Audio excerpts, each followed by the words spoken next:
오늘 여러분과 함께 나눌 은혜의 말씀 제목은요, 어린 양, 어린 양이라는 제목으로 은혜 나누고자 합니다. 오늘 이 밤 우리 또 하나님의 은혜 함께 나눈 우리들 옆에 보시면서 우리 기쁘게 한번 인사 같이 나눠볼까요?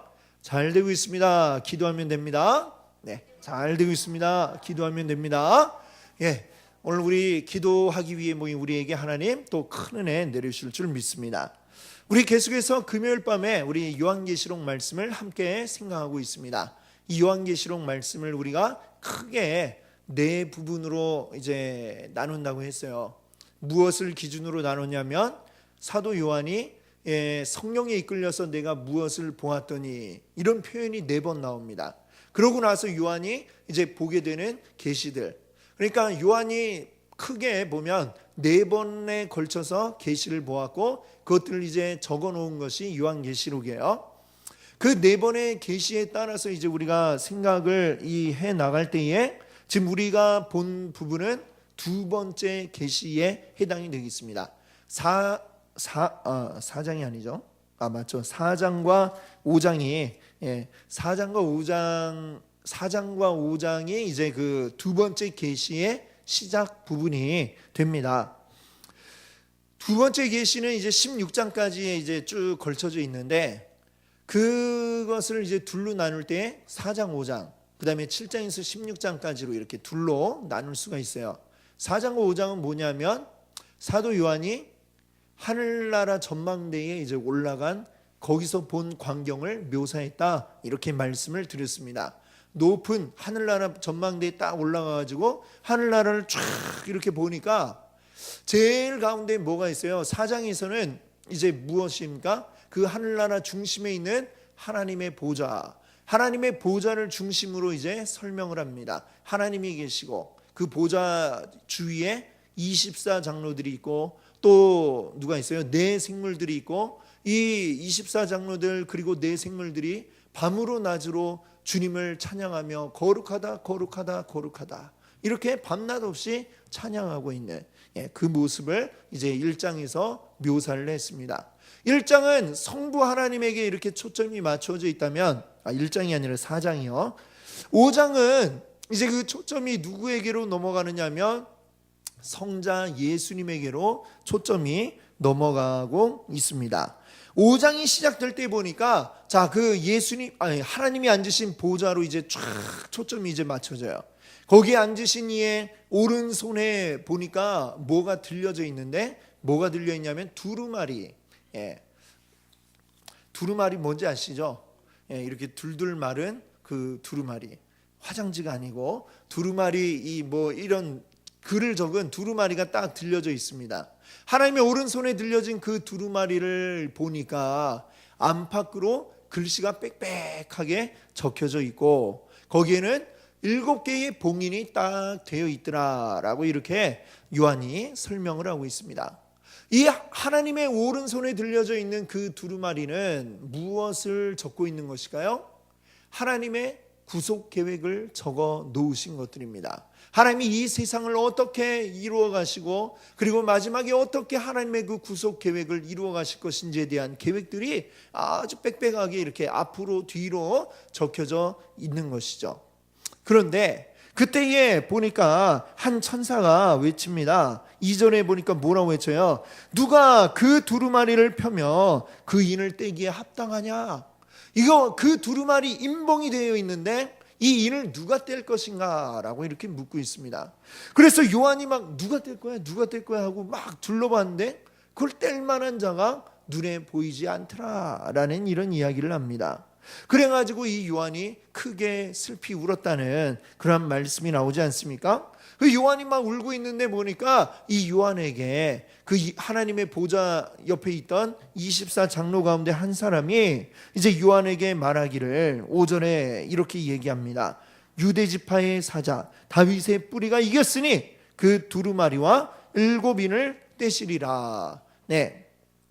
이 두루마리 그리고 거기에 봉해져 있는 7인을 뗄 자가 누구라고 이야기합니까? 유대지파의 사자 그리고 다윗의 뿌리. 이것은 구약 성경에 보니까 이렇게 묘사되는 자 누가 있습니까? 바로 예수 그리스도임을 우리가 알고 있습니다. 다윗의 뿌리요, 그리고 유다 지파의 사자라고 이제 묘사되는 그분, 바로 예수 그리스도이신 것이죠. 자, 그 말을 듣고 나서 이제 다시 한번 보니까 6절에, 오늘 본문 말씀이죠. 6절에 보니까 이렇게 이야기를 합니다. 내가 또 보니 보좌와 내 생물과 장로들 사이에 누가 있다고 그래요? 예, 한 어린 양이 서 있는데, 이 어린 양은 또 어떤 어린 양이라고 그래요? 일찍이 죽임을 당한 것 같더라. 네, 아멘. 자, 이 어린 양이 누구예요? 바로 예수 그리스도를 상징하는 것이죠. 그런데 좀 이상하지 않습니까? 좀 전에 바로 앞에서는 자, 유다 지파의 사자, 이 사자 뭐예요? 동물의 왕 사자를 이야기합니다. 사자라고 묘사를 했는데 둘러보니 어린 양이 보였다. 굉장히 이상하죠. 사자하고 어린 양 닮은 구석이 있나요? 예, 닮은 거라고는 같은 동물이라는 거, 그리고 털이 많다는 거, 그리고 네 발로 다닌다는 거, 뭐 이거 말고는 그다지 닮은 점이 없는 것 같습니다. 그렇죠? 예, 그래요, 안 그래요? 왜 대답을 안 하세요? 사자하고 양하고 헷갈려요? 딱 봐도 알죠, 다른 거를. 예, 그런데 왜 사자 얘기를 했는데 어린 양이 그 옆에 서 있냐 이거죠. 예수님은 사자이면서 또한 어린 양이신 분이다 라는 것입니다. 다시 한번 말씀드리지만 이 사자는 무엇을 상징하는 겁니까? 왕을 상징하는 것이죠. 왕, 위풍당당한 위엄과 권력을 가지고 있는 왕으로 이렇게 묘사가 되어집니다. 여러분들 뭐 이렇게 옛날 왕들이 보면, 서양의 이제 중세 시대에 보면 왕들이 자기네 어떤 그 문양 같은 걸 이제 탁 만들잖아요. 거기에 많이 나오는 거, 등장하는 거 중에 하나 뭐예요? 사자. 사자, 그만큼 힘이 있고 왕의 어떤 위엄을 나타내기 때문에 사자 모양, 이런 것들을 많이 하게 그런 것들을 많이 왕들이 사용을 했습니다. 예수님은 왕과 같은 분이다 라는 것을 이야기하죠. 그런데 그 바로 뒷절에 6절에 보니까 예수님은 근데 또 어떤 분이시냐? 어린 양이다 라고 이렇게 묘사를 하고 있는 것이죠. 참 너무나도 다른 동물입니다. 근데 그 다른 동물을 하나로 이제 함께 가지고 계신 분이 바로 예수 그리스도라고 하는 것이죠. 그럼 이 양은 뭔가? 자, 양은 예전에 제가 몽골에 다녀온 친구의 이야기를 들었는데, 그 친구가 양을 거기서 잡는 거를 직접 봤대요. 양을 잡는데 근데 어떻게 잡느냐? 너무 간단해요. 양을 그냥 잡을 양을 끌고 왔고 잡을 자리에다가 눕히면 양은 그냥 가만히 이렇게 눕는데요. 누워서 막 보둥거리는 것도 아니고 가만히 누워갖고 매 이러고 있어요. 그러면 어떻게 합니까? 이제 칼을 들고 와서 목을 따죠. 그럼 그냥 그대로 양이 죽습니다. 예. 너무 순하죠. 이 양은 전혀 아무 반항이나 이런 것이 없이 그냥 죽이면 죽임을 당하는 게 이 어린 양이다라고 하는 것입니다. 예전에 제가 한번 돼지를 잡는 걸 본 적이 있어요. 여러분 한번 본 적 있나요? 돼지 잡는 거? 예. 우리 김영 권사님은 본 적이 있으시대요. 예. 우리 권사님보다도 예. 홍영남 권사님보다 더 많은 걸 보셨네요. 예. 저희 돼지를 어떻게 이제 근데 그 돼지 잡을 때 전문가가 잡는 게 아니고 이 마을 잔치를 한다고 마을 사람들이 이 돼지를 잡는 거예요. 근데 이 돼지를 잡으려고 이제 끌고 가잖아요. 근데 동물들이 이 굉장히 영특합니다. 돼지라고 해서 이게 바보가 아니에요. 돼지가 굉장히 영특해서 자기가 지금 어디로 끌려가는지 이게 딱 감이 오잖아요. 그럼 이게 어떻게 알고 막 꾀꾀거리면서 안 끌려가려고 막 발버둥을 치잖아요. 끌고 가요. 끌고 갔는데 근데 그걸 제 친구가 이제 머리를 탁 쳤는데, 제 친구가 비전문가잖아요. 이게 한 번에 제대로 딱 쳐야 이게 돼지도 편하고 잡는 사람도 편할 것인데, 예, 딱 쳤는데 제대로 안 맞으니까 어떻게 됩니까? 돼지는 그냥 아파 죽겠다고 막 꾀꾀 하더니 결국엔 막 피를 흘리면서 이게 막 발광을 하다가 그냥 놓쳐버렸어요. 잡고 있던 사람이. 그리고 이 돼지가 온 마을을 그냥 막 그 피를 흘리면서 막 돌아다니고 그걸 또 잡아가지고 또 끌고 가고 또 잡고. 참 이 돼지 잡는데 보통 이게 힘든 일이 아니더라고요. 자, 이걸 보니까 정말 왜 이 성경의 비유로 뭐 어린 돼지 뭐 이런 게 아니라 왜 어린 양으로 썼는지 그 이유를 알 것 같습니다. 양은 어떠하냐? 자기가 죽는 거를 양인들 왜 모르겠어요? 양도 다 압니다. 엎어놓으면 이게 내가 이제 죽을 때구나.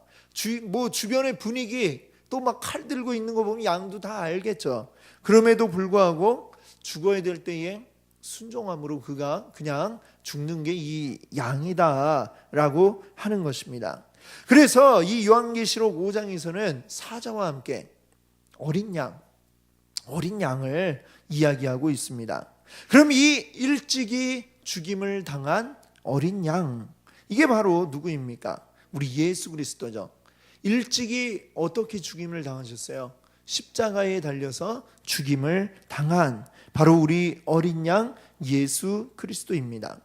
사자와 양이라고 하는 이 동물은 도대체 하나로 매치가 되지 않는 그런 상반된 이미지를 가진 두 동물이지만 그 동물들이 각각 상징하고 있는 그것을 예수님은 한 몸에 이루신 분이다 라고 하는 것을 우리가 기억해야 되겠습니다. 예수님은 왕으로 이 땅 가운데 오셨지만 왕이시면서 한편으로는 또한 어떻게 그 왕의 모습을 보여주셨습니까? 왕으로서 이 땅 가운데 다른 사람 왕처럼 군림하고 착취하는 그런 왕이 아니라 예수님은 낮은 자리에 오셔서 그리고 낮은 자리에서 더 낮게 우리를 위해 죽어주신 그 양이 아무 말 없이 그냥 매하다가 죽는 것처럼 예수님 우리를 위해서 기꺼이 죽어주신 분으로 성경은 우리에게 말씀하고 있습니다. 그리고 그 죽음을 통해 우리에게 오셨을 뿐만 아니라 죽음에서 다시 살아나심으로 이 요한계시록의 하나님 보좌에 지금 와 계신 것이죠. 부활하신 어린 양으로 이곳에 와 계신 것입니다. 바로 죽음의 권세를 이기신 승리하신 어린 양, 그리고 한편으로는 사자와 같은 왕으로 우리 가운데 함께하고 계신 것이죠.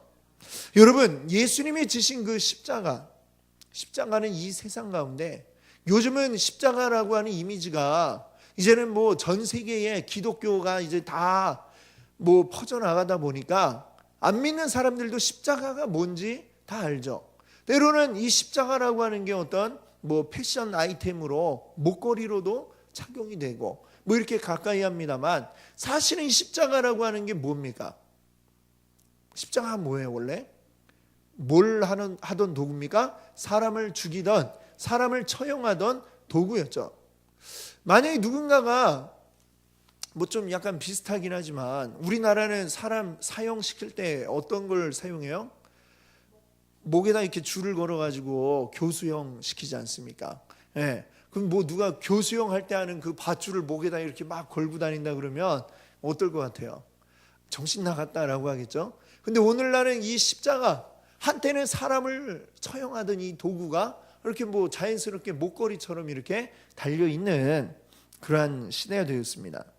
너무나 이게 익숙해졌습니다만 지금 이 신약 성경이 쓰여지던 시대에 십자가라고 하는 이미지를 우리가 생각해 본다면은 그 시대의 십자가는 뭐예요?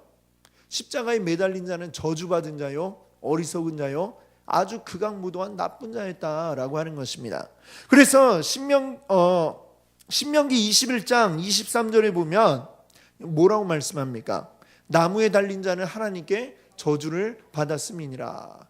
하나님의 율법 가운데에도 뭐라고 이야기를 해놨어요? 나무에 매달린 자는 하나님께 저주받은 자다. 그래서 십자가라고 하는 게 비록 로마 사람들이 사용한 형틀이었지만 거기에 매달려 죽은 예수님을 유대인들은 뭐라고 생각해요? 저는 저주받은 자라고 유대인들은 생각을 하였습니다. 자, 유대인들 뿐만이 아니라 그 시대의 다른 로마인들, 헬라인들은 또 십자가를 뭐라고 생각했을까요?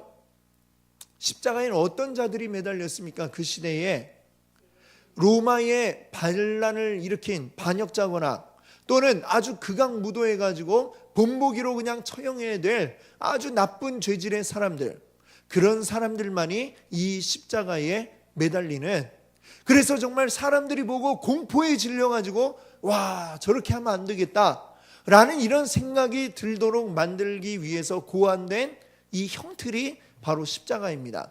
사람을 매달아 놓는데 빨리 죽지도 않아요.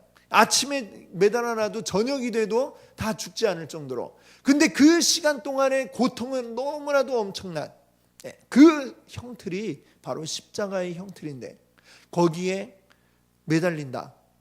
세상 사람들은, 그 시대 일반적인 사람들은 뭐라고 생각을 했겠어요?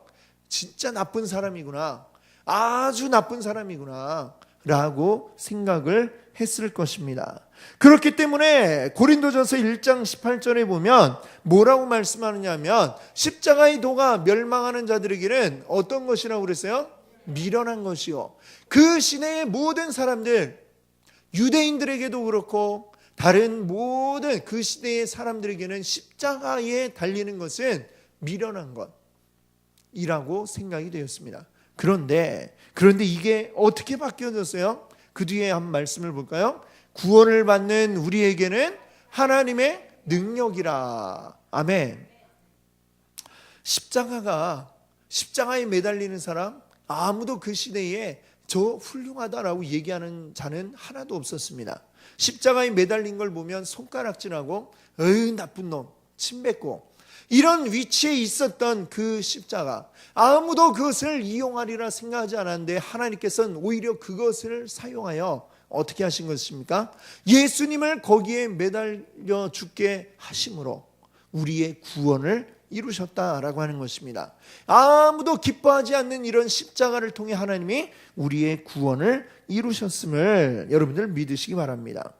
하나님이 이루어 가시는 하나님의 역사는 세상이 생각하는 방식과는 전혀 다릅니다. 세상은 어리석게 생각한 그 십자가를 통해 하나님은 승리를 이끌어 내셨던 것입니다.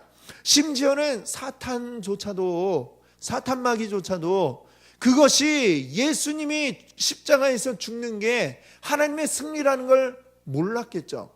몰랐으니까 가만히 내버려 두고 오히려 그 사탄은 기뻐했던 것입니다.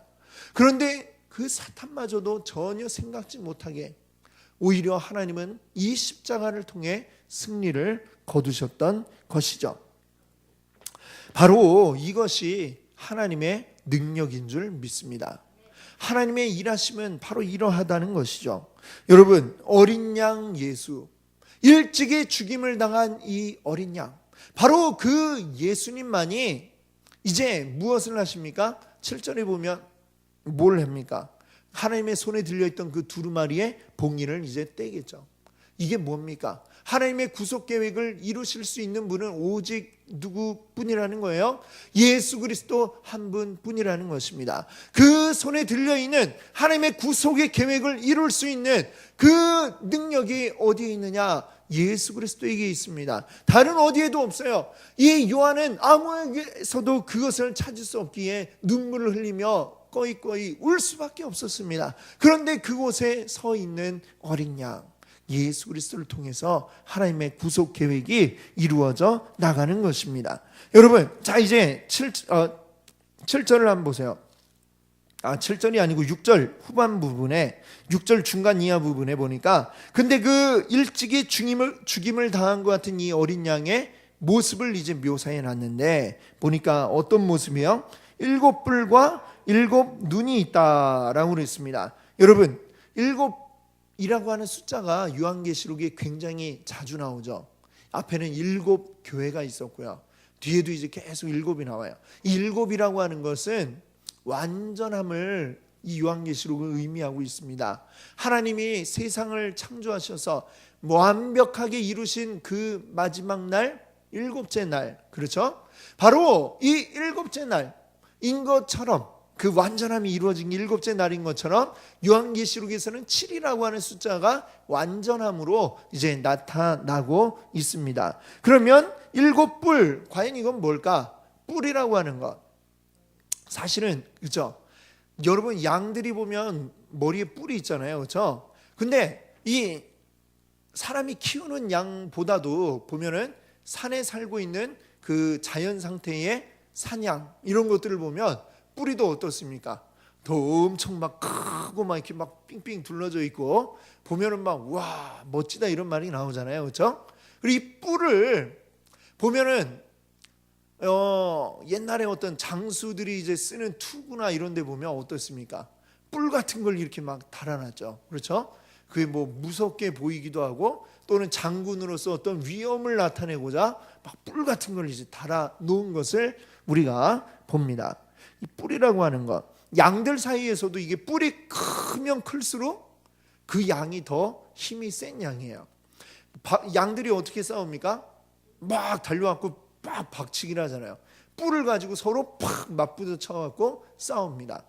근데 이 뿔이 나이를 많이 먹으면 뿔도 이제 커지고 힘이 세지고 이런 것이죠. 그러니까 그 뿔이 크면 클수록 더 큰 위험을 이제 가지고 있고, 양들의 왕이 되어서 양의 무리를 이끌어가게 되는 것입니다. 자, 그 양이 가지고 있는 그 뿔의 그 상징이 나타내는 것이 지금 여기에 쓰여져 있는 것이죠. 그러니까 이 뿔은 바로 권세와 능력, 권세를 가지고 있는 자, 능력을 가진 자, 그 뿔을 가지고 있다라고 하는 것입니다. 거기에다가 이 뿔이 몇 개예요?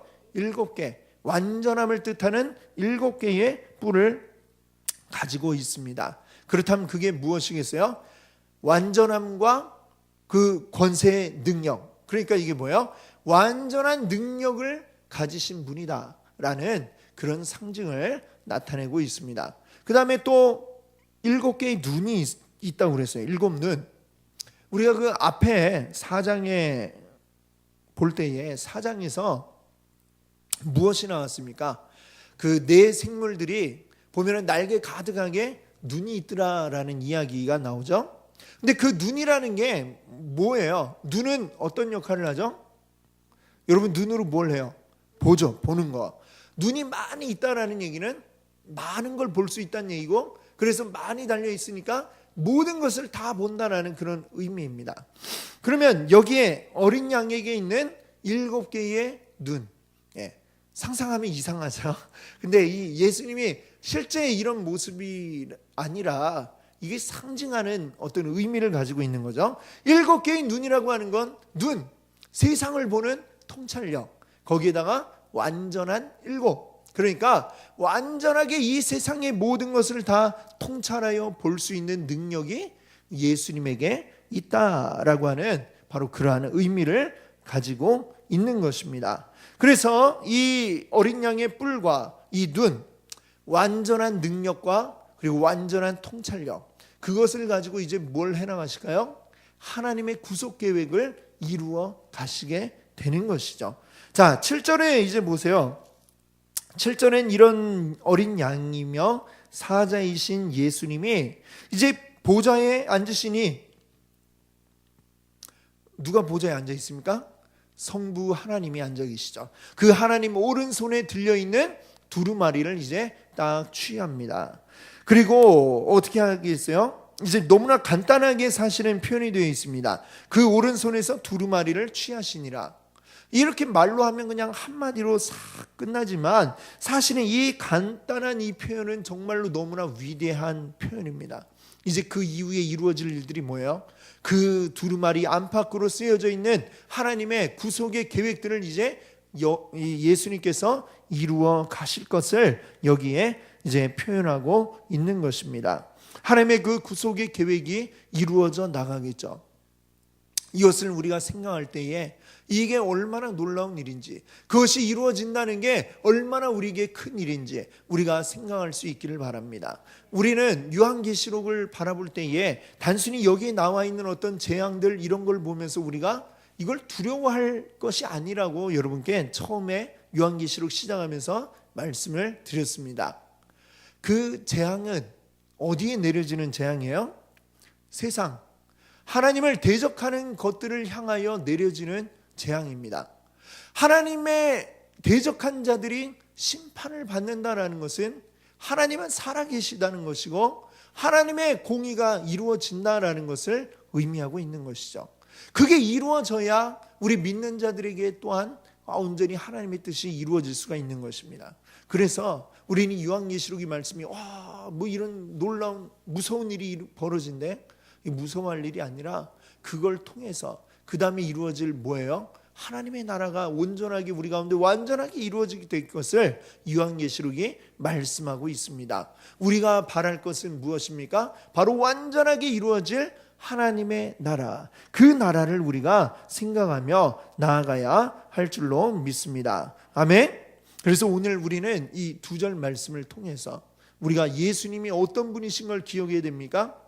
사자이면서 동시에 어린 양이다, 죽임당한 어린 양이다, 이 사실을 우리가 기억해야 되겠습니다.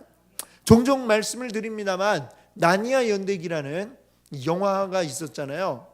이 영화는 같은 제목의 나니아 연대기라고 하는 소설책을 이제 영화로 옮긴 것입니다. 근데 이걸 누가 썼느냐면 기독교 변증가로 이제 유명한 C.S. 루이스라고 하는 분이 이 소설을 썼어요. 늘 이 기독교를 어떻게 사람들에게 알기 쉽게 설명하고 알려줄까, 이거를 연구하던 C.S. 루이스가 이제 자기 그 가운데 이것들을 정말 쉽게 이야기로, 재미있는 이야기로 소설로 쓴 것이 바로 이 나니아 연대기죠. 자, 이 영화와 이제 소설 가운데 보면 나니아라고 하는 전혀 이제 다른 세계로 이제 이 남매들이 들어가게 됩니다. 4명의 남매가. 근데 거기 나니아라고 하는 곳의 왕이 누구냐? 사자가 나와요. 사자가 그곳의 왕입니다. 여기는 이제 뭐 나중에 뭐 양으로 변신하고 그러진 않습니다만 거기에 왕에게 대적하는 악한 세력이 있어요. 거기는 이제 마녀로 이제 표현이 되지만 그 왕이 직접 마녀에게로 갑니다. 한 아이를 구하기 위해서 가가지고 어떻게 하느냐? 싸우는 게 아니라 그 아이를 대신해서 왕이, 사자가 대신해서 죽어요. 그리고 마녀는 와 기쁘다 하면서 굉장히 막 좋아했는데 사실은 그게 뭐였느냐? 그 왕이 죽은 줄 알았는데 다시 살아나는 겁니다. 그리고 악의 세력이 무너지는 이런 이야기가 그 나니아 연대기에 나오고 있는데 정말 이 성경이 이야기하고 있는 바를 너무나 정말 잘 그려주고 있는 것 같아요. 그렇죠? 우리 예수님이 어떤 분이십니까? 그 왕인 사자와 같습니다. 우리 주님은 왕이시지만 우리 위에 계신 게 아니라 정말 우리를 위하여 낮아지고 그리고 죽음으로 우리를 살리신 바로 그런 분이신 줄 믿습니다. 그러나 죽고 끝나신 게 아니라 그 죽음에서 다시 살아나신 진정한 왕이죠. 모든 아무도 벗어날 수 없는 그 죽음의 권세까지도 이겨내신 정말로 진정한 왕이심을 성경은 말씀하고 있습니다. 오늘 그것을 우리가 기억하기 원합니다. 어린 양으로 우리를 위해 죽으셨으나 그러나 또 왕으로 우리 가운데 임재하신 우리 예수 그리스도를 통해 우리가 구원받았고 우리가 하나님의 자녀요 또 하나님의 백성이 된 줄 믿습니다. 그것을 오늘 우리 기억하면서 오늘 그 은혜가 우리 가운데 가득하기 원합니다. 우리를 살리신 주님의 보혈과 주님의 그 십자가를 통하여 우리가 받은 이 은혜들을 주님께 감사하며 찬양하며 우리 또 간절히 기도하시는 오늘 이 밤 되기를 원합니다. 함께 기도합니다.